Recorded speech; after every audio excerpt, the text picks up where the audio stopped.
السلام علیکم ورحمۃ اللہ وبرکاتہ۔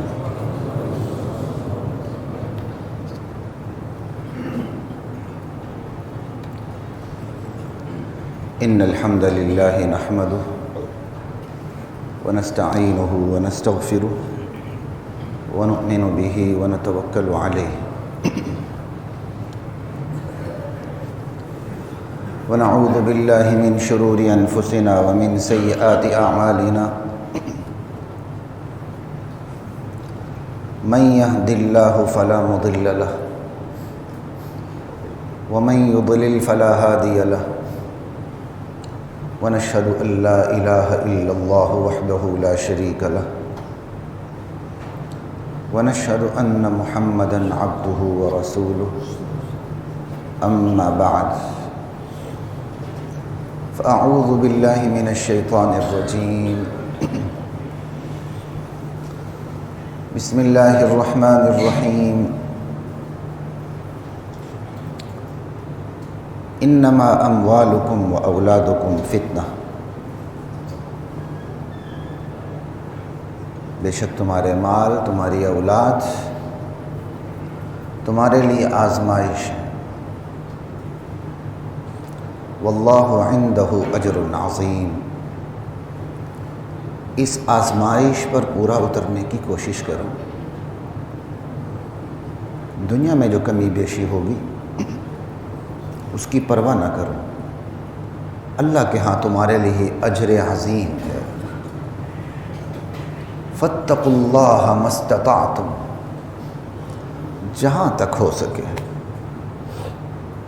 اللہ کی ناراضی سے بچنے کی کوشش کرتے رہو، جہاں تک ہو سکے اللہ کی ناراضی سے بچنے کی کوشش کرتے رہا کرو۔ واسمعوا، دین کی بات کو سنتے رہا کرو۔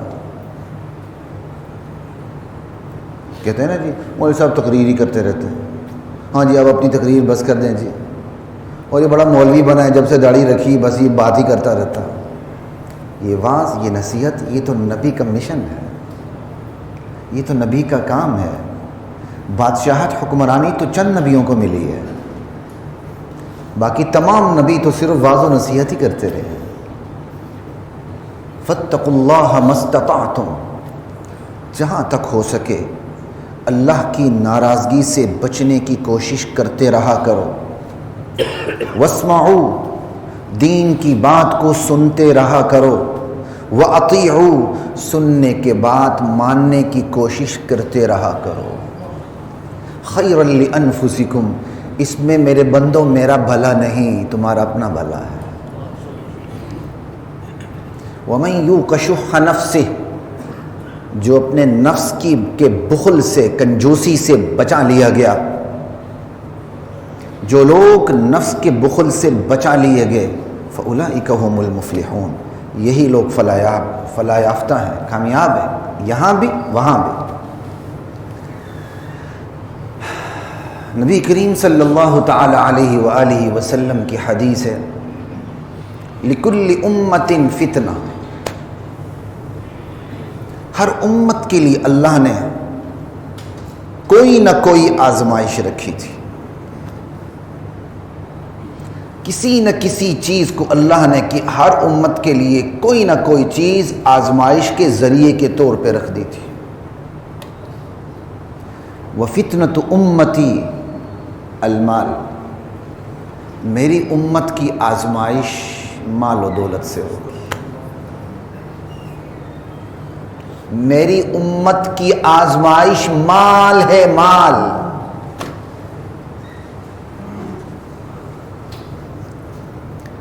حضرات محترم، کل ہی میں نے ہنگامی طور پر اپنا موضوع بدلا، مطالعے میں بیٹھنا پڑا۔ مطالعے میں تو خیر ایک دو دن پہلے سے تھا، وہ کوئی ٹی وی میں پروگرام تھا، وہ آج رات شاید 10 بجے آپ نیوز پہ لگے گا، موقع ہو تو دیکھیے گا۔ اپنی مشہوری کروانا مقصد نہیں ہے، صرف موضوع بتانا مقصد ہے کہ کس موضوع پہ بات ہوئی ہے۔ دانشوران پاکستان کو بھی وہاں دیکھ لیجیے گا، اور اپنے اس چھوٹے بھائی کو بھی وہاں دیکھ لیجیے گا۔ آپ نہیں اس پہ، یہ وہ خبرناک والے کا جو چینل نہیں بنا آفتاب کا، یہ جو آفتاب کا چینل نیا بنا ہے، آپ آج رات 10 بجے ان کا میسیج آیا تھا، آج رات 10 بجے ریکارڈنگ کل ہوئی تھی. عموماً میرے پروگرام تو لائیو ہوتے ہیں لیکن یہ ریکارڈڈ تھا، کل ہوا یہ. اور اس کا موضوع یہ تھا کیا یہودی مصنوعات خریدی جا سکتی ہیں. مجھے بتایا یہ گیا وہاں پہ یہودی کی نہیں، عام طور پر غیر مسلم کی جو مصنوعات ہیں ان سے خرید و فروخت ہو سکتی ہے. تو جہاں تک اپنے بساط کے مطابق تھوڑی بہت تیاری ہو سکتی وہ میں کر کے چلا گیا. وہاں جو دانشور بیٹھے ہوئے تھے ان کی باتیں بھی سنی، کچھ اپنی سنائی. تو وہاں سے پھر میرا ذہن بنا نہیں جمعے کا موضوع بھی یہی. پھر تھوڑا سا میں نے اپنی طرف سے مزید اس کو پالش کرنے کی کوشش کی.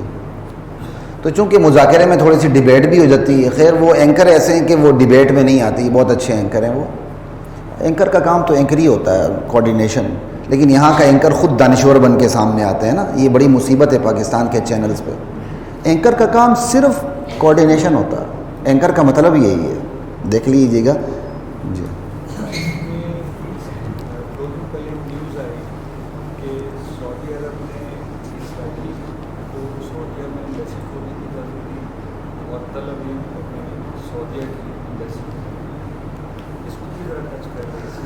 وہ میرے پاس مواد اتنا ہے کہ میں کور کرنا میرے لیے مشکل ہے، لیکن انشاءاللہ بین الاقوامی معاملات میں اللہ نے چاہا بات ہوتی رہے گی. میرے اللہ نے چاہا انشاءاللہ بات ہوتی رہے گی، اللہ تعالیٰ نے چاہا.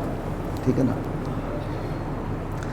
میں تو دانشوروں کی یتیمی پہ حیران ہوں، ان کی فکری یتیمی پہ، ان کی مایوسی پہ، ان کے لیٹنے پہ. یقین کریں بندہ حیران ہو جاتا ہے.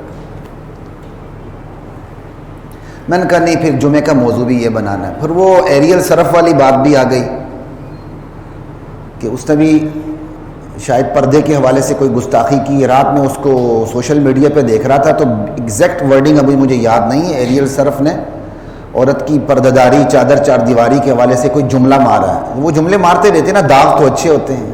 ہر داغ کے پیچھے ایک کہانی ہوتی ہے، اور کہانی جس مشہوری میں لاتے ہیں اس بچی کو لے آتے ہیں. اب بتائیں، ایک ابھی بالغ ہونے والی ایک بچی ہے، وہ دوسری بالغ ہونے والی بچی سے گلے ملتی ہے. ہر داغ کے پیچھے ایک کہانی ہوتی ہے. کیا مطلب ہے اس پہ ہم بات کریں گے، کہیں گے جی مولوی صاحب کا ذہن بڑا گندا ہے. مولوی کا ذہن گندا نہیں، مولوی کو اللہ نے فراست سے نوازا ہے، اس وزڈم سے نوازا ہے. جو سازش تمہارے پیٹ کے اندر پڑی ہوئی ہے، جو تم مسلم معاشرے کے اندر انجیکٹ کرنا چاہتے ہو، الحمدللہ ہمیں اس کا ادراک ہے. ہم نے تو اسی دن اعتراض کیا تھا جب یہ پیمپر کی مشہوریاں آ رہی تھیں اور بچوں کی شرمگاہ کو دکھایا جاتا تھا، ہاتھ پھیرا جا رہا ہے. نہیں بچہ ہی کیوں بچہ ہے بھائی، منع ہے شریعت میں. یہ کس کلچر کو کس بہانے اس ملک میں فروغ دیا جا رہا ہے، انجیکٹ کیا جا رہا ہے. ان چیزوں پہ ہم بولتے نہیں. لا الہ الا اللہ. پھر میں نے کہا نہیں اس پہ بات ہونی چاہیے. کیا غیر مسلموں کی مصنوعات خریدی جا سکتی ہیں؟ ان سے خرید و فروخت ہو سکتی ہے؟ بنیادی سوال کا جواب آج اسی پہ بات ہوگی، لیکن اس جواب کے ضمن میں انشاءاللہ بہت سی چیزیں کھل کے آئیں گی سامنے. آپ کو شاید سوال بڑا محدود سا لگے، ہاں یا نہیں، لیکن اس سوال کے جواب کے ضمن میں انشاءاللہ بہت سی حقیقتیں آپ کے سامنے رکھنے کی کوشش کروں گا اس محدود سے وقت میں. کیونکہ الحمدللہ اس وقت ہم عسکری حوالے سے پریشانی میں مبتلا نہیں ہیں. الحمدللہ ہم عسکری حوالے سے اس پوزیشن پر ہیں. میں خواب نہیں بتا رہا آپ کو، الحمدللہ ادراک کے بعد، باخبر ہونے کے بعد بتا رہا ہوں آپ کو. ہم الحمدللہ عسکری حوالے سے اس پوزیشن پر ہیں کہ تھرڈ سٹرائک وار بھی ہم کر سکتے ہیں. خدا نخواستہ اس پورے پاکستان کی زمین چورا چورا ہو جائے، ریزہ ریزہ ہو جائے، ہمارا کوئی ہیڈ کوارٹر نہ بنے، خدا کی قسم ہم سمندر میں وہ آگ لگا سکتے ہیں کہ دنیا بچ نہیں سکتی. ہم اس پوزیشن پر ہیں الحمدللہ ثم الحمدللہ ثم الحمدللہ. ہم اس پوزیشن پہ آ چکے ہیں. 9/11 سے پہلے ہم اس پوزیشن پہ نہیں تھے. دنیا کی سیٹلائٹ نے ہمیں پکڑ کر رکھا تھا، ہمیں دبوچ کے رکھا تھا. آج ان کا نظام بتا نہیں سکتا ہماری تنصیبات کہاں کہاں ہیں، کیسے کیسے ہیں، کیا کچھ ہے. بہت سی رازوں کی باتیں ہوتی ہیں. میں کوئی ایسا نہیں ہوں کہ میرے پاس بہت بڑے راز ہیں، نہیں، لیکن الحمدللہ بہت سی چیزوں کا ادراک رکھتا ہوں اور رکھا جاتا ہے، اور بہت کچھ پتہ ہے الحمدللہ، کیونکہ میں خود ایک پڑھی لکھے خاندان سے تعلق رکھتا ہوں الحمدللہ، کوئی بیک گراؤنڈ بھی رکھتا ہوں. اس لیے آپ کو صاف بتا رہا ہوں اور خوشی سے بتا رہا ہوں الحمدللہ عسکری حوالے سے ہم اس پوزیشن پہ ہیں کہ دنیا ہمیں ہاتھ نہیں لگا سکتی. باقی اللہ کے لیے تو کوئی مشکل نہیں. اللہ تعالیٰ نے تو روس کے بھی ٹکڑے ٹکڑے کر کے پھینک دیے، لیکن اگر ہم سیدھے راستے پہ رہیں تو اسباب کی دنیا میں عسکری حوالے سے ہمارے لیے مسائل نہیں ہیں. ہمارے لیے مسائل معیشت کے حوالے سے ہیں. آپ نہیں دیکھ رہے ہر حکمران آتا ہے معیشت کا نعرہ لگاتا ہے، اور معیشت کا نعرہ لگاتا ہے اور قرضوں کے خلاف تقریریں کرتا ہے. جب آتا ہے تو سب سے زیادہ قرضہ وہی لیتا ہے، سب سے زیادہ ٹیکس وہی لگاتا ہے. آپ کیسے نکل سکتے ہیں بھائی؟ نہیں نکل سکتے، نہیں کر سکتے. کرسی چھوڑ کے میدان میں اتر آئے، نہیں بھائی دباؤ ہے، یہ کام ایسا نہیں ہو سکتا. آپ اللہ اور اس کے رسول سے جنگ کر کے جیت نہیں سکتے. اور نہ یہ آج کا میرا موضوع ہے کہ میں کسی حکمران پہ تنقید کروں، لیکن آپ کو معیشت کے حوالے سے سوال کا جواب دینا چاہ رہا ہوں، کیونکہ اصل اس وقت ہمارا مسئلہ عسکریت کا نہیں معیشت کا ہے. اور یہ بات یاد رکھیے، معیشت خود عسکریت میں تبدیل ہو چکی ہے. معاشی مہم جوئی جنگی مہم جوئی میں تبدیل ہو چکی ہے. یہ آپ یاد رکھیے، دنیا نے معیشت کو ہتھیار بنا لیا ہے، فوجی ہتھیار. اس لیے آپ کے حکمران گرائے اٹھائے بٹھائے ویسے نہیں جاتا ہے. جب معیشت کر کے سیکورٹی پہ سودا کرنے لگتے ہیں تو پھر صف لپیٹ دی جاتی ہے. بہت کچھ ہوتا ہے. نہ صرف معیشت کچھ ہے، نہ صرف عسکریت. آپ کو معیشت اور عسکریت میں توازن رکھنا پڑتا ہے، اور اللہ توازن مجھے اور آپ کو نصیب کرے، ہماری ریاست کو نصیب کرے. تو بات اصل میں یہ ہے کیا غیر ملکی مصنوعات خریدی جا سکتی ہیں کہ نہیں خریدی جا سکتی؟ تو میں نے کل بھی میں نے اس کا ایک مختصر سے جواب دے کے پھر میں ڈیٹیل میں گیا تھا. میں کہا جی سوال یہ ایسا ہے کہ اس کا جواب اگر ایک جملے میں دیا جائے تو وہ سوال پہ سوال ہے، کیا کلاشنکوف چلائی جا سکتی ہے کہ نہیں چلائی جا سکتی؟ مطلب کیا غیر مسلموں سے یہودیوں کی پروڈکٹ خریدی جا سکتی ہے یا نہیں؟ تو یہاں یا نہیں میں جواب اتنا مختصر نہیں ہے. اگر اس سوال کا جواب آپ ایک جملے میں تلاش کرتے ہیں تو وہ یہ، کیا کلاشنکوف چلانا درست ہے کہ غلط ہے؟ آپ کہیں گے درست بھی ہے غلط بھی ہے، یہ تو حالات پر منحصر ہے. یہ تو بس اس پہلے سوال کا جواب بھی یہی ہے، کیا غیر مسلموں سے، یہودیوں سے، عیسائیوں سے، بلکہ خود مسلمانوں سے بھی خود مسلمانوں سے بھی تجارت کی جا سکتی ہے یا نہیں؟ ارے بھائی یہ تو حالات پہ منحصر ہے. ایک ہوتے ہیں عام حالات، روٹین کے حالات، ایک ہوتے ہیں غیر معمولی حالات، ہنگامی حالات. دونوں کے آرڈرز ایک جیسے نہیں ہوتے، سچویشن ایک جیسی نہیں ہے، لہذا شریعت کا حکم بھی ایک جیسا نہیں. میں انشاءاللہ ڈیٹیل پہ آؤں گا، آپ کو صرف سوالات قائم کر کے بعد میں بھی جواب کی طرف آؤں گا کہ اس سوال کا تعلق کہ غیر مسلموں سے کی مصنوعات، ان کی پروڈکٹس خریدی جا سکتی ہیں کہ نہیں، اس کا تعلق حالات سے ہیں. حالات عام حالات ہیں یا غیر معمولی حالات ہیں، ہنگامی حالات ہیں، نازک حالات ہیں. اس کا تعلق خود مسلمان سے بھی ہے کہ خرید و فروخت کرنے والا مسلمان غدار ہے کہ وفادار ہے. اس کا تعلق کافر سے بھی ہے، جس کافر سے آپ خرید و فروخت کر رہے ہیں وہ ایک عام کافر ہے جو آپ سے لڑتا نہیں، جیسے جاپان والے ہو گئے، ان کو اپنے کام سے غرض ہے، وہ آپ سے لڑتے نہیں ہیں. عام کافر ہیں یا حربی کافر ہے جو آپ سے جنگی مہم جوئی پہ اترا ہوا کافر ہے، یا وہ کافر ہے جو مستہزئین میں سے ہیں، جو ہمارے نبی کی توہین کرتے ہیں، خاکے بناتے ہیں. یا ان کافروں سے ہیں جو ہیں زندیق اور مرتد لیکن اپنے آپ کو مسلمان کہتے ہیں. آپ نے دیکھا ہو کئی دکانوں پہ لکھا ہوتا ہے یہاں قادیانیوں سے خرید و فروخت منع ہے. یعنی خرید و فروخت کا تعلق ان کافروں سے بھی ہے جو زندیق اور مرتد ہے. اس سوال کا تعلق خود خرید و فروخت کی جانے والی چیز سے بھی ہے, اس پروڈکٹ سے بھی ہے. جس چیز کو آپ خرید رہے ہیں یا فروخت کر رہے ہیں وہ جنگی ساز و سامان ہے یا کھانے پینے کی چیزیں ہیں. الحمدللہ میں سمندر کو کوزے میں بن کر کے آپ کے سامنے رکھ رہا ہوں اس مختصر سے نشست میں, کیوں ہفتے بعد ایک جمعہ آتا تو پھر ایسے نازک موضوعات کو بھی پھر قسطوں میں پھیلانا مناسب نہیں لگتا. اور اس سوال کا تعلق نفع نقصان سے بھی ہے کہ آپ خرید و فروخت کر رہے ہیں امت کو انفرادی طور پر یا اجتماعی طور پر, اس کا نقصان ہے کہ فائدہ ہے. تقویت اصل میں کس کو مل رہی ہے, چاہے وہ جنگی ساز و سامان ہے چاہے وہ کھانے پینے کی اشیاء ہیں, تقویت کس کو مل رہی ہے, کن حالات میں مل رہی ہے.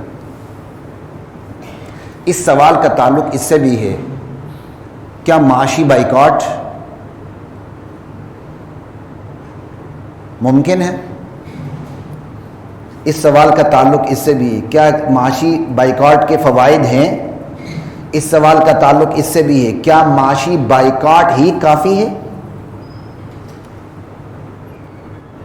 غور سے سن رہے ہیں نا آپ لوگ, الحمدللہ غور سے ہی سنتے ہیں. کیا معاشی بائیکاٹ ہی کافی ہے. اس سوال کا تعلق اس سے بھی ہے کہ آخر سلوشن کیا ہے. اس سوال کا تعلق اس سے بھی ہے آخر سلوشن کی بنیاد کیا ہے. سنتے جائیے. اللہ کی ذات مجھے آپ کو ہم سب کو دین کا فہم, دین کا سمجھ, دین کی غیرت, دین کی حمیت نصیب فرمائے. سب سے پہلے میں سوال کے جواب سے آنے سے پہلے ایک تمہید کے طور پر بنیادی بات آپ کے سامنے رکھ دوں. معیشت یا تجارت کا تعلق ہماری زندگی کی ضروریات سے ہے یا مقاصد سے ہے. وما خلقت الجن والانس الا ليعبدون ما اريد منهم من رزق وما اريد ان يطعمون. ہماری تجارت, ہمارے کھانا پینا, ہماری معیشت کا تعلق ہماری ضروریات زندگی سے ہے, مقاصد زندگی سے نہیں ہے. کیوں جب آپ ایک چیز کو اپنی زندگی کا مقصد بنا لیتے ہیں نا, پھر مقصد کی روشنی میں ضروریات کا تعین بھی ہوتا ہے, ان کی درجہ بندی بھی ہوتی ہے. یہ بہت ٹیکنیکل بات آپ کے سامنے کر رہا ہوں. انشاءاللہ جب ہم معیشت کو سیریز بنا کے لے جائیں گے نا, اسلامی معیشت کو, تو وہاں میں پھر بہت ڈیٹیل سے باتیں کروں گا آپ کے ساتھ انشاءاللہ, اللہ تعالیٰ نے چاہا. لا الہ الا اللہ. تو میں کس سوال پہ پہنچا ہوا تھا, ضرورت یا مقصد. کیونکہ جب آپ اگر معیشت کو مقصد بنا لیتے ہیں تو پھر زندگی کا مقصد آپ کا معیشت ہوگا, جیسے کفر ہے. پھر وہ تمام تر ہتھ کنڈے, چاہے اس کا تعلق اخلاقیات سے ہو, اجارہ داری سے ہو, فوجی مہم سے ہو, معاشی مہم سے ہو, وہ تمام تر ہتھ کنڈوں کا تعلق معیشت سے ہوگا. ہر چیز معیشت کے گرد گھومے گی. معیشت معبود ہے, ہمارے لیے نہیں, ان کے لیے معبود کا درجہ رکھتی ہے. اگر آپ معیشت کو مقصود نہیں بناتے, ضروریات زندگی سمجھتے ہیں, جیسے ہم مسلمان ہیں, تو مقصد تو ہمارا اللہ کی عبادت ہے, اللہ کی رضا ہے. اس مقصد کی روشنی میں ہماری ضروریات کا تعین بھی ہوگا, اس کی درجہ بندی بھی ہوگی. بس یہ بنیادی بات اتنی کافی سمجھ لیں. اب آگے چلتے ہیں. لا الہ الا اللہ. پہلا سوال جو میں نے آپ سے کہا تھا کہ اس سوال کا تعلق, سوال پھر دوہرا دیتا ہوں, کیا غیر مسلموں سے, یہودیوں سے خرید و فروخت جائز ہے؟ ان کی پروڈکٹ کو خریدنا جائز ہے؟ ان سے تجارت کرنی جائز ہے؟ تو میں نے آپ سے کہا تھا اس کا تعلق حالات سے ہے. عام حالات ہوں تو مسلمان سے بھی خرید و فروخت جائز ہے, کافر سے بھی خرید و فروخت جائز ہے, ایون جو آپ سے لڑ رہا ہے نا اس سے بھی خرید و فروخت جائز ہے, اپنے محدود دائرے کے اندر. اور یہ چیز نبی علیہ السلام سے ثابت ہے, صحابہ سے ثابت ہے. فقہاء اسلام کی تشریحات موجود ہیں. البتہ نبی علیہ السلام نے جن یہودیوں کے ساتھ معاملات کیے وہ تھے جن کے ساتھ معاہدہ امن تھا. جنہوں نے معاہدے کو توڑا وہ یا قتل کر دیے گئے یا جلاوطن کر دیے گئے یا ان کو مصلحتاً چھوڑ دیا گیا. عام حالات کے اندر آپ کسی بھی کافر کے ساتھ سوائے اس کافر کے وہ عام حالات نہیں ہوں گے جو اپنے آپ کو مسلمان کہے, کیونکہ وہ تو باغی ہے, وہ عام حالات میں شامل نہیں. عام حالات میں کسی بھی کافر کے ساتھ جو اپنے آپ کو کافر سمجھتا ہے, ہاں میں مسلمان نہیں, وہ کافر گالی نہیں ہے. کافر کا مطلب جو اسلام کے اصول کو نہیں مانتا, ٹھیک ہے نا. ان سے خرید و فروخت جائز ہے. بخاری کی حدیث ہے, نبی کریم صلی اللہ تعالی علیہ وسلم نے گھر کا راشن خریدا, اپنی زرہ یہودی کو دے کے قرض کے طور پر, اور بطور رہن آپ نے زرہ رکھی, اپنی زرہ جنگی آلہ زرہ آپ نے رہن کے طور پر رکھ دی, گروی کے طور پر, اور گھر کے راشن کے لیے آپ نے بطور قرض اس سے خریدا, یہودی سے. اسی طرح خلفائے راشدین کا عمل بھی ہے, یہاں تک کہ صحابہ یہودیوں کی مزدوری بھی کرتے تھے. ٹھیک ہے, فقہاء اسلام کی تصریحات بھی ہیں, لیکن یہ عام حالات ہیں. اب آتے ہیں خاص حالات کی طرف, غیر معمولی حالات. اگر بات غیر معمولی حالات تک پہنچ جائے, اس مال کو فوجی ہتھیار کے طور پر استعمال کیا جائے, وہ معیشت فوجی مہم جوئی میں تبدیل ہو جائے, وہ معیشت ایسی سودی معیشت میں تبدیل ہو جائے کہ کافر خود صرف سود پہ نہ رہے, آپ کو بھی سودی کاروبار پہ مجبور کرے. کافر خود سود کا کاروبار کرتا ہے تو کرے, اسلام نہیں روکتا اس کو, کیوں وہ مسلمان ہی نہیں ہے. سودی کاروبار سے بچنا تو یہ تو مسلمان کے لیے, لیکن وہ سودی معیشت میں مبتلا ہو کے صرف اس پہ بس نہیں کرتا, وہ ہمیں مجبور کرتا ہے کہ میرے ساتھ سودی معاملہ کرو. آج دنیا کے جتنے بھی مالیاتی ادارے ہیں وہ آپ کے ساتھ کون سا معاملہ کر رہے ہیں؟ سودی معاملات ہیں. گن پوائنٹ پہ رکھ کے کر رہے ہیں آپ کو, پھر ہم کہتے ہیں بڑی غیور قوم ہے. غیر معمولی حالات ہیں. اور کوئی اپنی معیشت کو ہتھیار کے طور پر استعمال کرے, اجارہ داری کے لیے استعمال کرے, اپنی معیشت کو فروغ دیتے ہوئے ہماری معیشت کو ناکارہ کرے. اب اس پہ چند ایک مثالیں آپ کے سامنے. آپ کی کتنی پروڈکٹس ناکارہ ہو کے منظر سے غائب ہو گئیں, کبھی آپ نے سوچا؟ بچپن میں ہم پولکا کھاتے تھے, آج پولکا ہے؟ آج پولکا صرف MBA کے اسٹوڈنٹس جانتے ہیں کہ وہ پولکا ایک ٹرمینالوجی بن گئی ہے. میں نے بھی MBA کا شوق ہوا تھا, تھوڑا سا پڑھ کے پھر میں نے چھوڑا دوبارہ. میں کہا کس کس چیز میں ہاتھ ڈالوں, نہیں کافی ہے. پھر وہ میں نے اس جو بزنس کے جو ہمارے رولز ہیں ان کو میں ان دا لائٹ آف قرآن دیکھنا چاہ رہا تھا, کچھ میں اصول اچیو کر رہا تھا, میں کنسیو کر رہا تھا. وہ میں نے 70-80 اصول پہلے سپارے سے نکالے بھی تھے, وہ کام میرے درمیان میں رہ گیا. وہ دعا کریں کبھی اس پہ بات ہو تو کبھی مطلب بزنس کے اسٹوڈنٹس کو اس پہ کام آئیں گے انشاءاللہ. اب پولکا صرف ایک اصطلاح رہ گئی ہے کہ اس کو اصطلاح بنا دیا گیا ہے. P for planning, organization, organising, leadership, controlling, assurance. Polka, اس کو یاد کرنے کا طریقہ یہ ہے polka. POLCA, P for planning, O for organizing, L for leadership, C for controlling اور A فار ایشورنس. کوالٹی کو آپ مینٹین رکھتے ہیں. کہاں گئی آپ کی دیسی پروڈکٹس؟ اسی طرح آپ دیکھ لیں یہ جتنا بھی دودھ کے نام پر جتنا بھی وائٹنر آپ یوز کر رہے ہیں, ہمارا دیسی پروڈکٹ کہاں چلا گیا؟ گجروں کو تو اس طرح دکھاتے ہیں کہ سارا جراثیم ہے ان کے دودھ کے اندر, اور اپنے پیکٹ کے زہر کو کس طرح خوبصورت بنا کے پیش کرتے ہیں, اور مشہوری کیسے دیتے ہیں. زمیندار بیٹھا ہوتا ہے اس کی بھینسیں ہی میں سے, لیکن وہ پیکٹ کا دودھ استعمال کرتا ہے. کتنی غیر حقیقی تصویر ہے. جب معیشت کو اپنی ترقی کے لیے استعمال کر کے ہماری معیشت کو ناکارہ بنایا جا رہا ہو، حکم بدل جائے گا۔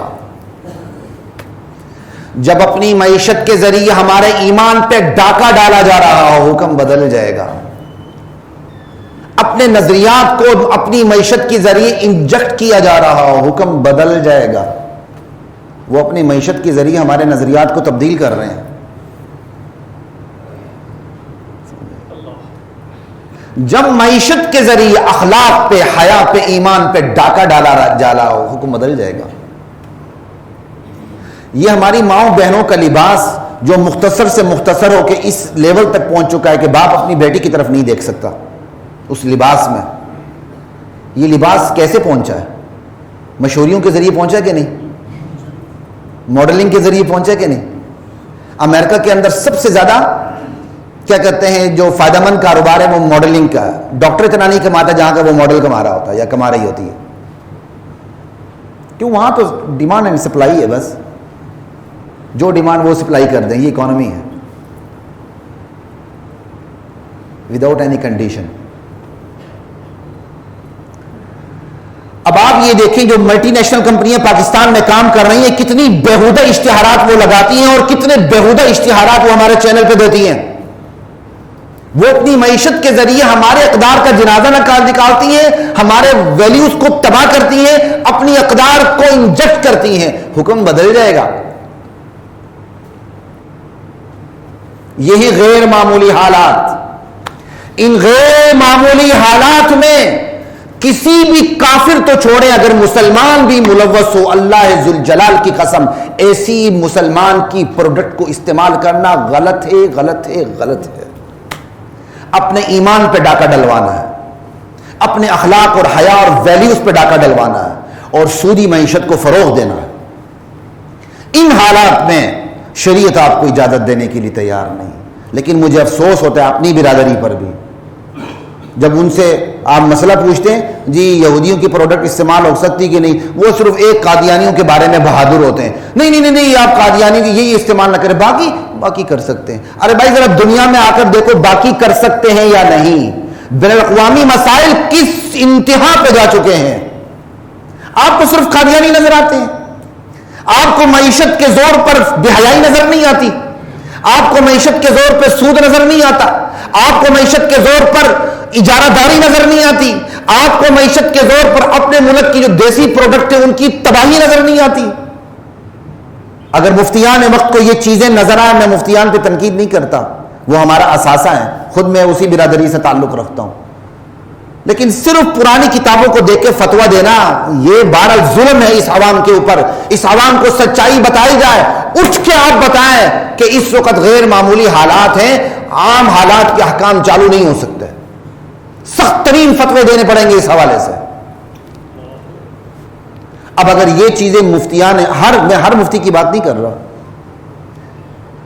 اگر یہ چیزیں ہر مفتی کے سامنے آ جائیں وہ پھر اسی طرح فتویٰ دے گا جیسے میں آپ کے سامنے بتا رہا ہوں، یہ کوئی میں اپنے گھر کی بات نہیں کر رہا، لیکن یہ چند ایک ہوتے ہیں جن کی نظر اتنی وسیع ہوتی ہے، وائڈسٹ رینج کے اندر ہوتی ہے، وہ اٹھ کے بین الاقوامی سطح کے اوپر جا کے دیکھنے لگتے ہیں، ہاں بھائی اب بتاؤ۔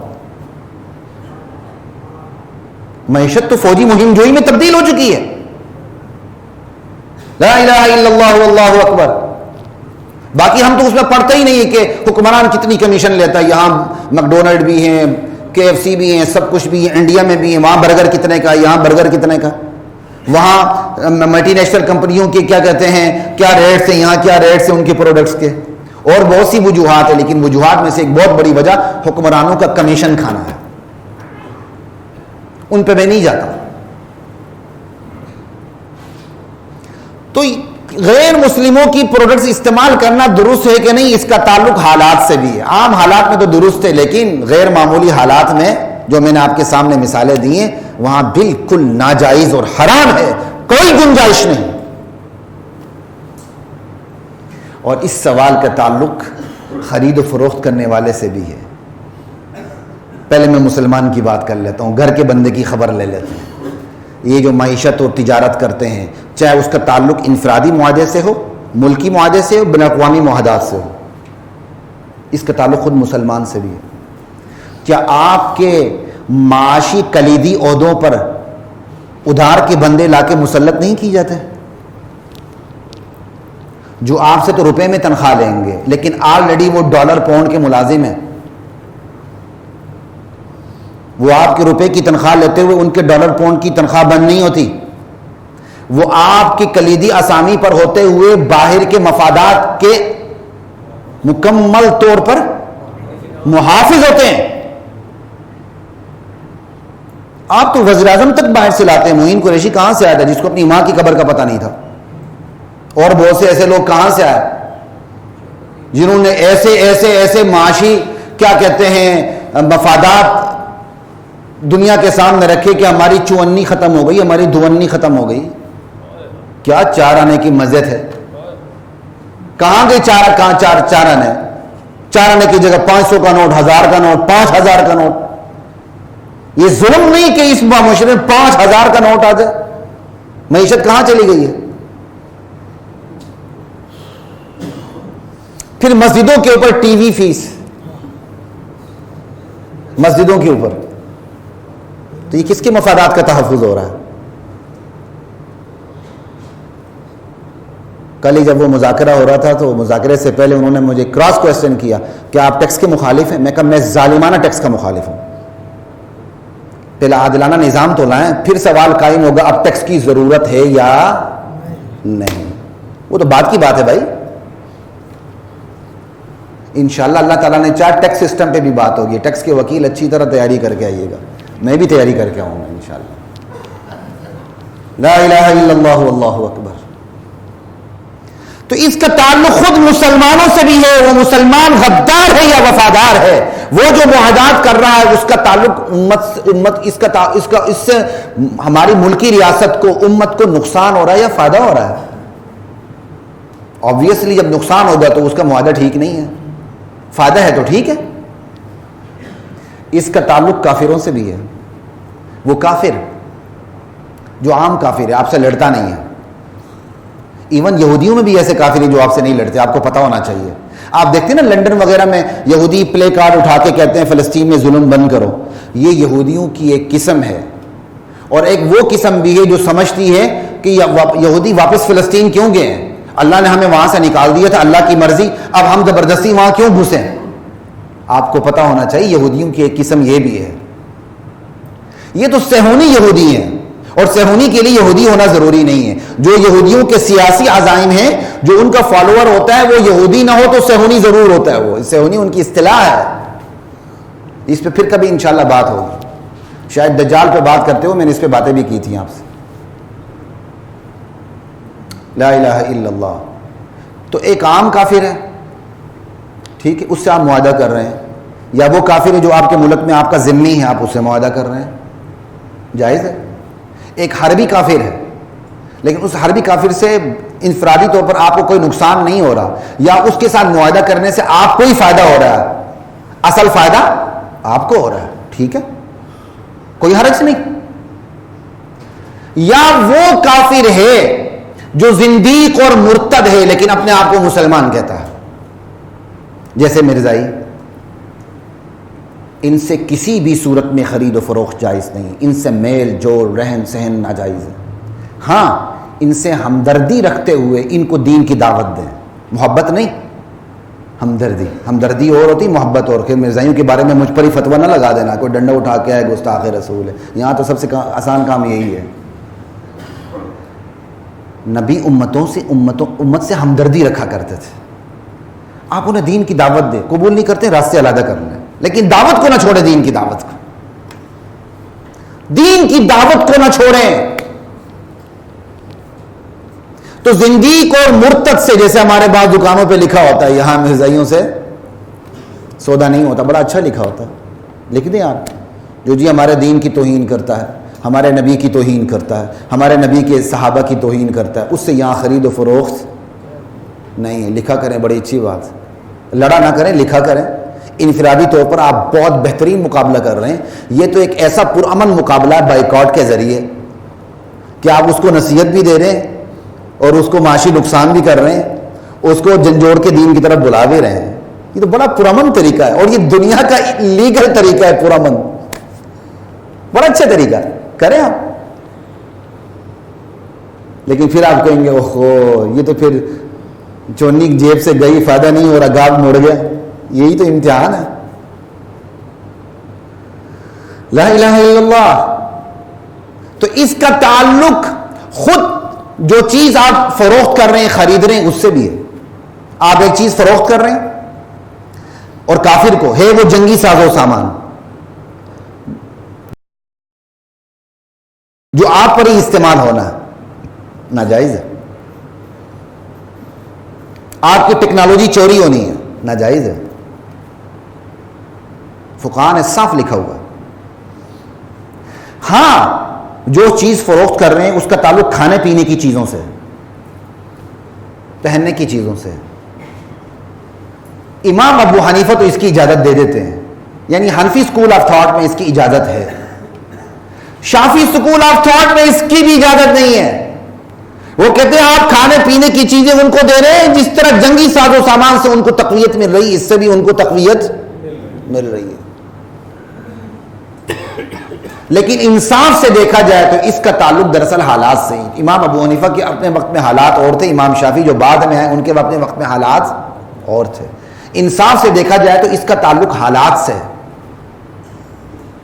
کھانے پینے کی چیزوں سے بھی دشمن کو تقویت مل رہی ہے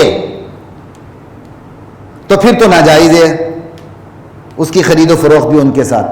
اور اگر ان کو تقویت نہیں مل رہی ہے، نہ انہوں نے کوئی مہم جوئی کرنی ہے، لیکن آپ کے بارے میں ایک اچھا ذہن وہ رکھ رہے ہیں، دیکھو یار یہ ہمارے ساتھ اتنا اچھا حسن سلوک کر رہے ہیں اور ان کو اسلام کی طرف آنے کی دعوت مل رہی، تو پھر جائز ہے. یعنی برابری کی بنیاد پر غیر جنگی چیزوں کی تجارت غیر مسلموں سے بشرطے کہ اس کا آپ کو نقصان نہ ہو، یہ جائز ہے. غیر جنگی چیزوں کی تجارت برابری کی بنیاد پر بشرطے کہ آپ کو نقصان نہ ہو، جائز ہے. اس کا تعلق ابھی میں نے کیا کہا، ایک تو جو چیز خرید رہے ہیں یا فروخت کر رہے ہیں اس چیز سے بھی ہے، اور اس کا تعلق نفع نقصان سے بھی ہے. آپ خرید رہے ہیں، فروخت کر رہے ہیں، نفع نقصان بنیادی طور پر کس طرف آ رہا ہے؟ اصل میں نفع نقصان تو دونوں طرف ہے نا. ہر فریق کو کچھ نہ کچھ فائدہ ہوتا ہے، کچھ نہ کچھ کھونا پڑتا ہے، کچھ نہ کچھ لینا پڑتا ہے. کھونا پڑتا ہے، لینا پڑتا ہے، تو یہ اسی کا نام تو خرید و فروخت ہے. لیکن بنیادی طور پر اگر آپ کو تقویت مل رہی تو پھر ٹھیک ہے، اور اگر بنیادی طور پر تقویت اس کو مل رہی ہے، آپ کو چونگا مل رہا ہے، تو پھر درست نہیں ہے. لا الہ الا اللہ. تقویت اس کو مل رہی ہے اور اس کو تقویت کے ذریعے آپ پہ چڑھائی کرے گا تو پھر درست نہیں ہے. اب اگلی بات مختصر کر کے، وقت بھی کم ہے میرے پاس، 10 منٹ ہے. کیا بائیکاٹ ممکن ہے؟ کیوں نہیں ممکن ہے بائیکاٹ؟ میں اور آپ اپنی سطح پر جتنی بھی ملٹی نیشنل کمپنیاں ہیں جن کے بارے میں ہمیں ظن غالب ہے یا پتہ ہے کہ بھائی یہ اسرائیل کی پروڈکٹ ہے، یہ فلسطین میں ہمارے مظلوم مسلمانوں کے خلاف اس کی آمدنی استعمال ہوتی ہے، آپ یہاں ایک کوکا کولا کا چھینٹا منہ میں ڈالتے ہیں اور اسی کی آمدنی سے غزہ کا ایک بچہ تڑپ اٹھتا ہے، آپ یہاں انڈیا کا آلو ٹماٹر منہ میں ڈالتے ہیں اور اسی کی آمدنی سے کشمیر کی مائیں بہنیں خاک و خون میں لتھڑی جاتی ہیں، تو آپ کے لیے جائز کہاں رہتا ہے؟ ٹھیک ہے، بائیکاٹ کریں، ریاست کرے نہ کرے، آپ انفرادی سطح پر لینا ہی چھوڑ دیں. بھائی کتنا زبردست کام ہے. آپ ہر چیز ریاست کی گردن پہ نہ ڈالیں.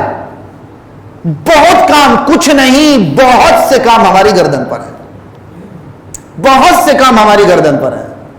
ہم نے ہر چیز ریاست کی الا بلا بگردن مولا، سمجھ، الا بلا ملا کے گردن پہ ڈال کے پیچھے ہٹ جاؤ. ہم نے بھی الا بلا ریاست کے گردن پہ ڈال کے پیچھے ہٹ گئے. نہیں، یہ کام ہمارے ہیں. اور ایسے ممالک کی فہرست ملتی مسلمان ممالک کی جنہوں نے غیر اسلامی کیا کہتے ہیں غیر مسلموں سے جنہوں نے زیادتیاں کی، ان کی پروڈکٹ کا بائیکاٹ کیے تو ان کو کتنا معاشی نقصان ہوا. خصوصاً جو ہمارے نبی کے خاکے بناتے ہیں ان کا تو بالکل، جیسے سویڈن ناروے ہو گئے، سویڈن والے کرتے ہیں نا، یہ بالکل ان کی پروڈکٹس کا انکار کر دیں، پھر دیکھیں کیا بنتا ہے. بھائی بائیکاٹ کے فوائد بھی ہیں. ان کی معاشی اجارہ داری کو ہٹ ہوتی، ان کی معاشی اجارہ داری ہٹ ہوتی ہے. آپ جارحانہ پالیسی پہ آ جاتے ہیں، یعنی آفینسو ڈیفنس. محض ڈیفنس تو کمزوری ہوتی ہے بھائی، افینسو ڈیفنس کوئی چیز ہوتی ہے، جارحانہ دفاع اس پہ اتر آئے، یہ کریں۔ بائیکاٹ کا فائدہ ہے، سمجھ آئی؟ یہ جتنے بھی بے شرم بے حیا اشتہارات ہیں کم سے کم پیچھے ہٹ جائیں گے، وہ اپنی موت آپ مریں گے پیچھے چلے جائیں گے کہ بھائی یہاں کچھ بھی نہیں ملتا ہمیں، لا الہ الا اللہ۔ سارے پیکیجز تو میں اور آپ استعمال کرتے ہیں ٹیلی فونوں کے دوسروں کے، اور پھر گالیاں بھی دیتے ہیں۔ لا الہ الا اللہ واللہ اکبر۔ اب آگے بات ہے مختصر وقت نہیں، میں کیا کروں، وقت ایسا دوڑ لگاتا ہے جب میں ممبر پر بیٹھتا ہوں۔ کیا معاشی بائیکاٹ کافی نہیں بھائی، اختصار کے ساتھ عرض کر رہا ہوں، معاشی بائیکاٹ کافی نہیں، یہ تو انیشیل سٹیج ہے۔ معاشی بائیکاٹ کافی نہیں ہے، یہ کیپٹل سسٹم ہے، یہ سرمایہ دارانہ نظام ہے جس کے اندر ایبسولوٹلی مطلق ڈیمانڈ اینڈ سپلائی ہے، حلال ہو کہ حرام ہو، ڈیمانڈ آ گئی سپلائی کر دی، اور ڈیمانڈ اور سپلائی کا ایسا توازن رکھا جاتا ہے۔ امریکہ میں ہر سال ہزاروں ٹن گندم سمندر برد کر دی جاتی ہے، صومالیہ کے قحط سالوں کو بھی، قحط سالی میں مبتلا لوگوں کو بھی نہیں دی جاتی۔ کیوں؟ وہ ہزاروں ٹن گندم مارکیٹ میں آ جائے تو مارکیٹ میں گندم کا جو ریٹ مقرر ہے وہ گر جاتا ہے۔ کیوں؟ اگر ڈیمانڈ کم ہو گئی، سپلائی زیادہ ہو گئی تو جو چیز ہے اس کا ریٹ گر جاتا ہے۔ تو جو چیز کا نرخ متعین ہو چکا ہے اس کو مینٹین رکھنے کے لیے غذائی اشیاء کو سمندر برد کیا جاتا ہے۔ یہ کہتے ہیں ہم انسانوں کے وفادار ہیں، غریبوں کے ہمدرد ہیں۔ یہ اگر آپ کے منہ میں ایک بوٹی ڈالتے ہیں تو آپ کی 101 بوٹیاں نوچتے ہیں، یہ بھی یاد رکھیے۔ لا الہ الا اللہ، اس کی کوئی گنجائشیں نہیں ہے۔ تو بات ہو رہی تھی بائیکاٹ کافی نہیں ہے، اس پورے کیپٹل سسٹم سرمایہ دارانہ نظام کا انکار کر دیا جائے۔ یہ ہماری پچ ہی نہیں، یہ ہماری گراؤنڈ ہی نہیں، یہ ہمارا نظام ہی نہیں، یہ ہمارا پیراڈائم آف بزنس نہیں ہے۔ ہمارا پیراڈائم آف بزنس میں منوپلی نہیں ہوتی۔ آپ بھی پروڈکٹ بنائے، میں بھی بناؤں، یہ بھی بنائے، وہ بھی بنائے، مارکیٹ کے اندر آ جائے، مارکیٹ کے اندر ایک مقابلہ آتا ہے، اس مقابلہ بازی کے اندر چیز کا خود ریٹ مقرر ہو جاتا ہے۔ لیکن اگر مارکیٹ کے اندر منوپلی آ جائے، سب پہ پابندی لگ جائے، ایک کوئی اس پروڈکٹ کا لائسنس ملے کسی اور کا نہ ملے، تو وہ 1 روپے کی چیز 101 روپے میں بکتی ہے، وہ جو لاکھوں روپے کے اشتہارات ہیں وہ بھی اس کے مد میں آ جاتے ہیں۔ اور یہی سرمایہ دارانہ نظام ہے جس کی اسلام میں کوئی گنجائش نہیں۔ وقت مختصر ہے، چند ایک مثالیں دے کے میں بات کو پورا کرتا ہوں۔ سرمایہ دارانہ نظام کے اندر دولت کا بہاؤ غریب سے امیر کی طرف جاتا ہے، امیر سے غریب کی طرف نہیں جاتا۔ آپ کو چھوٹی سی ایک مثال دیتا ہوں۔ سرمایہ دارانہ جو سرمایہ دار ہوتا ہے وہ بینکوں سے قرضے لیتا ہے۔ بینکوں میں کس کا پیسہ پڑا ہوا ہے؟ غریبوں کا پڑا ہوا ہے، 1 لاکھ 2 لاکھ 5 لاکھ 10 لاکھ 20 لاکھ کتنا ہوگا، لیکن وہ سارا کروڑوں کی شکل میں سرمایہ دار اٹھا کے 10% پہ 5% پہ بینک سے اٹھا لیتا ہے۔ بینک سے اٹھانے کے بعد وہ اپنی پروڈکٹ تیار کر کے مارکیٹ میں لاتا ہے۔ اب اس نے بینک کو سود دینا ہے، جو سود دینا ہے وہ پروڈکٹ میں شامل کر دیتا ہے، پلس ٹیکس۔ سارا جو اس نے سود دینا ہوتا ہے اس کو بھی پلس کرتا ہے۔ اس نے جو 100 روپے بینک سے لیے تھے اور 100 روپے کے عوض جو بینک کو اس نے 125 روپے دیے تھے، وہ 25 روپے بھی اٹھا کے وہ اسی جوتے کی پروڈکٹ میں ڈال کے جوتے کو بیچتا ہے، مارا غریب جاتا ہے۔ سرمایہ دارانہ نظام کو سب کو اپنی گرفت میں لے لیتا ہے۔ ایک مثال، دوسری مثال سرمایہ دارانہ نظام کی دیتا ہوں۔ چند سال پہلے تک آپ نے لاہور میں دیکھا ہوگا ہر شہر میں ویگنیں چلتی تھی۔ وہ ویگنیں کیا تھی؟ ایک ہیلپر ہوتا تھا، آہستہ آہستہ وہ کنڈکٹر بن جاتا تھا، پھر وہ ڈرائیور بن جاتا تھا۔ ڈرائیور بننے کے بعد چند سال بعد دیکھتے تھے اس کے نیچے 2-3 گاڑیاں اپنی ہوتی تھی، 30-40 لوگوں کا ایک روزگار تیار ہوتا تھا اور وہ اپنا روزگار چلاتا تھا۔ معیشت نچلی سطح پہ آ جاتی تھی، لوگ خوشحال ہو جاتے تھے۔ پھر دور آیا ایک، ماشاءاللہ، پھر بڑی بڑی بسیں آ گئیں جن کو حکومت نے ان سرمایہ داروں کو خود سود پر قرضے دیے، سود پہ قرضے دیے، اور یہ ویگنیں یہاں سے ختم ہو گئی۔ جو مالک تھا وہ ملازم بن گیا، جو لاکھوں روپے کماتا تھا اور 30-40 افراد کے روزگار کا بندوبست کرتا تھا وہ خود 5-10 ہزار کی روزی پہ آ گیا، کیونکہ اس کو اجازت ہی نہیں ہے کہ سڑک کے اوپر اپنی گاڑی لا کے چلائے روڈ پہ۔ یہ ہے سرمایہ دارانہ نظام۔ اس کا فائدہ یہودیت کو اور کیپٹل سسٹم کو کیا ہوتا ہے؟ یہودیوں نے جب کسی ملک کو اپنی گرفت میں لینا ہوتا ہے وہ ان چند سرمایہ داروں کو اپنی گرفت میں لے لیتا ہے کہ جن سرمایہ داروں کے ہاتھ میں پوری قوم کی گردن ہوتی ہے، وہ چند ایک سرمایہ داروں کو قابو کر لیتا ہے تو پورا ملک قابو آ جاتا ہے۔ لیکن اگر معیشت نچلی سطح پر سفر کر کے آئے، ٹریول کر کے آئے اور نچلی سطح پر لوگ خوشحال ہو تو آپ کس کی گردن پکڑیں گے بھائی؟ یہ ہے سرمایہ نظام. اس لیے صرف غیر مسلموں کی جو پروڈکٹس ہیں, جو وہ غیر مسلم جن کی پروڈکٹس کی آمدنی ہمارے خلاف استعمال ہوتی ہے, اس کا صرف بائیکاٹ کافی نہیں ہے, اس کا قانونی سطح پر اس طرح انسداد ہونا چاہیے, سد باب ہونا چاہیے.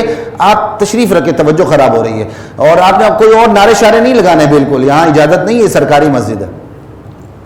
تو اس طرح سد باب ہونا چاہیے, اس طرح سد باب ہونا چاہیے کہ ہم اس پورے نظام کی صفی لپیٹ دیں جو پیراڈائم آف بزنس ہے, اور جو اسلام کا پیراڈائم آف بزنس ہے, موڈز آف فائنانس ہے, موڈز آف بزنس ہے, وہ آئے. پھر یہ غیروں کی اجارہ داری ختم ہوگی. اس سے پہلے اجارہ داری ختم نہیں ہوتی. ان چیزوں کو یاد رکھیں. اور آخری بات آپ کو بتاتا ہوں, ایک اور بات جو بالکل ٹائم میرے پاس کم ہے. آخر ہمارے پاس سولوشن کیا ہے؟ کیا ہم بائیکاٹ کر سکتے ہیں؟ دوائیاں ان کی, دل کی دوائیاں ان کی, نازک ترین دوائیاں ان کی. بھائی ہم نے کب کہا ہے کہ ان کی ہر چیز حرام ہے؟ یہ کب کہا ہے؟ ہم تو کہتے ہیں معاشی خود کفالتی کی طرف آپ سفر شروع کر دیں. پہلی سطح پر وہ غیر مسلموں کی پروڈکٹس جن کی آمدنی ہمارے خلاف فوجی مہم میں استعمال ہوتی ہے, پہلی سطح پر ان پروڈکٹس کو آپ سائڈ پہ کر دیں جن کو چھوڑنے سے ہمارا کوئی نقصان نہیں ہوتا. اسرائیل کی جتنی بھی پروڈکٹس ہیں, آپ کھانے پینے کی, KFC ہو گیا, میکڈونلڈ ہو گیا, یہ جتنے بھی ہو گئے, آپ ان کو سائڈ پہ کر دیں. اس سے آپ کا گھر کا چولہا مزید اچھا جلے گا, آپ کا کوئی نقصان نہیں ہوگا.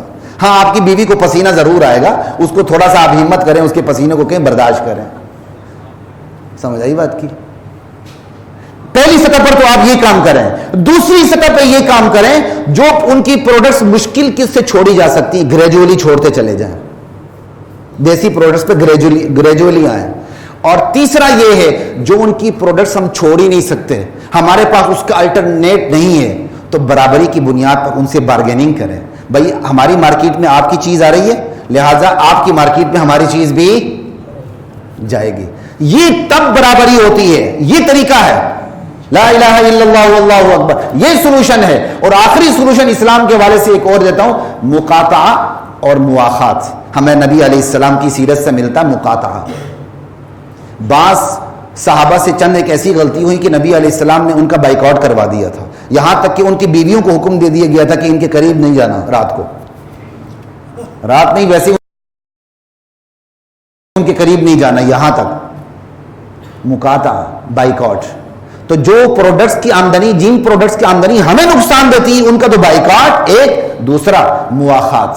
مواخات مدینہ آپ نے اسلامیات میں پڑھا ہوگا, یہ صرف پڑھنے کے لیے نہیں, کہانی نہیں ہے. مدینے میں انصار اور مہاجر بائی بائی بن گئے تھے. ارے بھائی یہ مواخات ہمارے لیے ایکزیکٹ ایگزامپل ہے. ہمارا آپس میں ایسا تعلق ہو, اعتماد کا رشتہ ہو, نہ آپ مجھے دھوکہ دیں نہ میں آپ کو دھوکہ دوں. آپ کا مال, آپ کی جان, آپ کی طاقت, آپ کے اختیارات, آپ کی وجاہت میرے حق میں استعمال ہو. میرا مال, میری وجاہت, میرے اختیارات ہیں, میری دعائیں, میری دوائیں, میرے پاس جو کچھ ہے وہ آپ کے لیے استعمال ہو. ہم دونوں آپس میں کونوا عباد اللہ اخوانا, لوگ آپس میں ایک دوسرے کے بھائی بھائی بن جاؤ, تب تبدیلی آتی ہے. پھر اگلا سوال یہ ہے کہ بھائی سولوشن تو وہ دے جو خود کھائے, ہم تو بھیک مانگتے ہیں, ہم کیسے سولوشن دے سکتے ہیں؟ اللہ کے بندے, نبی علیہ السلام نے پیٹ پہ 2-2, 3-3 پتھر باندھے تھے. سولوشن کا تعلق پیسے سے نہیں ہے, سولوشن کا تعلق ایمان سے ہے, فکر سے ہے, نظریے سے ہے. اور یہ نظریہ نبوت سے بھی ملتا ہے, یہ نظریہ مغرب سے بھی ملتا ہے. مغرب کی مثال آپ کو میں نے مجبوراً دی ہے, یہ نہ سمجھیں مغرب نے صرف روٹی کپڑا مکان کا نعرہ لگایا, معیشت کا نعرہ لگایا تو چھا گئے. نہیں, مغرب نے سب سے پہلے فکری لڑائی لڑی ہے. مغرب نے سب سے پہلے کلیسا کے خلاف فکری لڑائی لڑی ہے. فکری لڑائی کلیسا کے خلاف اس نے جیتی ہے, جیت کے وہ میدان میں اترا ہے, اس کے بعد اس کو ساری فتوحات ملی ہیں. اصل چیز پیسہ نہیں ہے, اصل چیز نظریہ ہے, ایمان ہے. آپ نظریہ اور ایمان پہ آ جائیں, کائنات آپ کے سامنے بشتی چلی جائے گی. صحابہ کچھ بھی نہ تھے, سب کچھ ہو گئے. ہم سب کچھ ہیں, کچھ بھی نہیں ہے. مجھے بتائیں دنیا کی کون سی ایسی کی پاور نہیں جو ہمارے پاس نہیں ہے؟ صرف ایک تیل کی دولت آج آپ بند کر دیں, پوری دنیا سجدہ ریز ہو جائے، لیکن آپ نہیں کر سکتے. کیوں؟ اللہ تعالیٰ نے بتا دیا ہے اسباب میں طاقت نہیں، مسبب الاسباب میں طاقت ہے. اللہ کی مان جاؤ گے، تمہارے جو کچھ تمہارے پاس ہے وہ تمہارے حق میں استعمال ہوتا چلا جائے گا، اور اللہ کی نہیں مانو گے، جو تمہارے پاس ہے وہ بھی تمہارا نہیں رہے گا. آج اس ملک میں اتنے وسائل ہیں، اتنے وسائل ہیں، اتنے وسائل ہیں، ہم کنواں کھود کے خوشخبری دیتے ہیں، لوگوں تیل نکل آیا، پیٹرول نکل آیا، گیس نکل آیا، اوپر سے ڈنڈا پڑتا، ہم کہتے نہیں کچھ بھی نہیں نکلا، معاف کرو ابا جان، ہم ایسا کام کرنے کے لیے تیار نہیں. تسی خوش رہو، راضی رہو، ہم اپنے وسائل کو بھی استعمال نہیں کریں گے، ہم تو آپ کے صرف لونڈی اور غلام بن کے گزارا کریں گے. حضرات محترم، سوال یہی تھا غیر مسلموں کی پروڈکٹس استعمال کرنا جائز ہے کہ نہیں؟ جائز بھی ہے، ناجائز بھی ہے. اس کا تعلق حالات سے بھی ہے، اور اس کا تعلق خریدار سے بھی ہے، اس کا تعلق نفع نقصان سے بھی ہے، اس کا تعلق جو چیز آپ خرید رہے ہیں فروخت کر رہے ہیں اس سے بھی. ان تمام چیزوں سے اس مختصر سے وقت میں نے آپ کے سامنے ساری چیزیں لے لی، معذرت کے ساتھ 3-4 منٹ زیادہ لے لیے. وآخر دعوانا الحمدللہ رب العالمین.